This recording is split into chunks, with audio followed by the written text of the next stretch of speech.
Pernah tak anda terfikir macam mana nak tukarkan idea gempak dalam kepala tu menjadi sebuah video AI yang betul-betul sempurna? Hari ini, kita akan bongkar satu kaedah 5 langkah yang akan buatkan anda jadi juruterbang yang pro untuk mana-mana alatan AI, bukan lagi sekadar penumpang. Kita semua pernah kena kan? Anda bayangkan satu video yang sinematik, gempak habis, tapi AI bagi anda sesuatu yang nampak macam projek seni sekolah. Jurang antara apa yang kita bayangkan dengan apa yang kita dapat tu memang geram kan? Tapi macam mana kalau saya cakap, puncanya bukanlah AI tu sendiri, tapi cara kita bercakap dengan dia. Dan inilah dia rahsianya. Bukan idea anda yang tak cukup bagus, tapi arahan atau prompt anda tu yang tak cukup jelas.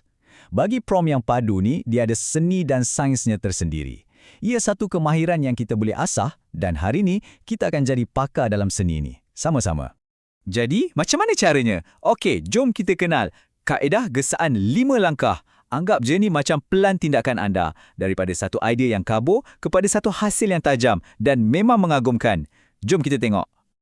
Okey, ini peta jalan kita untuk berjaya. Mula-mula, kita pilih projek. Lepas tu, kita buat satu draft awal yang ringkas je. Kemudian, barulah kita perhalusi dengan butiran-butiran penting. Lepas tu, kita buat sikit ubah suai pantas. Dan yang terakhir, kita simpan resepi kita tu untuk masa depan. 5 langkah mudah je untuk hasil yang luar biasa.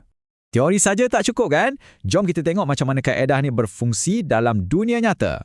Bayangkan, kita ada tugasan untuk buat satu video 5 saat yang tunjukkan satu produk baru. Okey, cabaran diterima. Sekarang kita dah sampai ke bahagian yang paling penting. Dekat sinilah magic dia berlaku.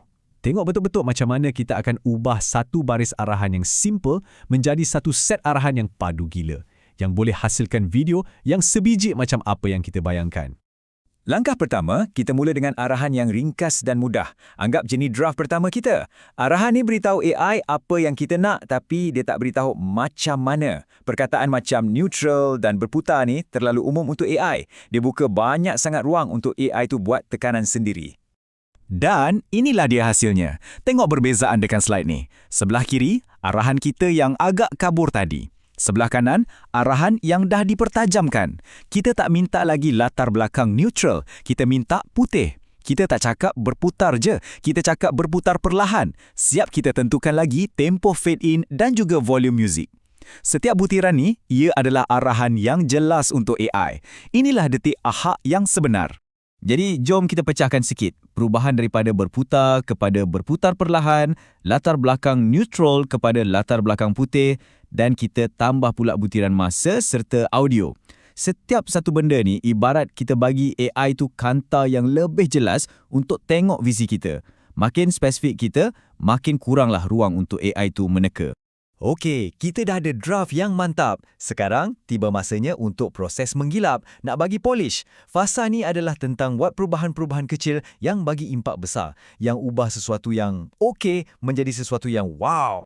Dan yang paling best, kita tak payah nak type balik semua arahan tu dari awal. Bayangkan macam kita cakap dengan video editor, tolong lajukan sikit bahagian ni.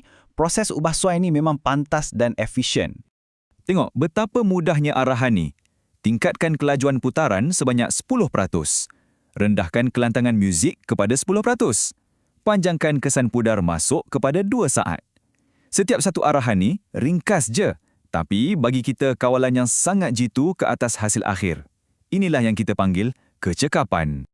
Okey, langkah terakhir dan langkah yang paling penting untuk masa depan anda.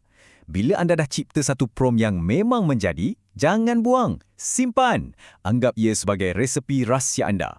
Anda sebenarnya sedang membina satu perpustakaan peribadi yang penuh dengan arahan-arahan hebat yang akan jimatkan banyak masa anda untuk projek-projek akan datang. Ambil masa sekejap untuk fikir balik.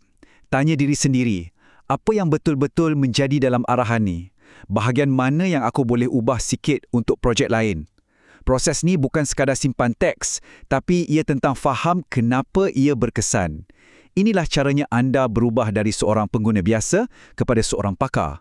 Jadi, nampak tak? Kita bukan sahaja belajar cara nak buat satu video produk.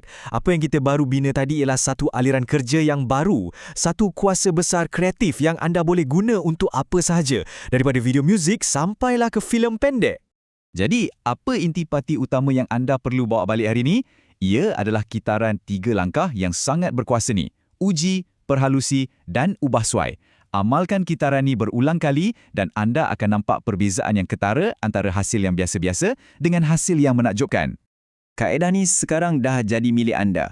Kuasa untuk mencipta apa sahaja yang anda bayangkan kini ada di hujung jari anda. Jadi, soalannya bukan lagi jika anda boleh cipta video yang hebat dengan AI, tapi apa yang akan anda cipta? Dunia sedang menanti idea anda. Selamat berkarya!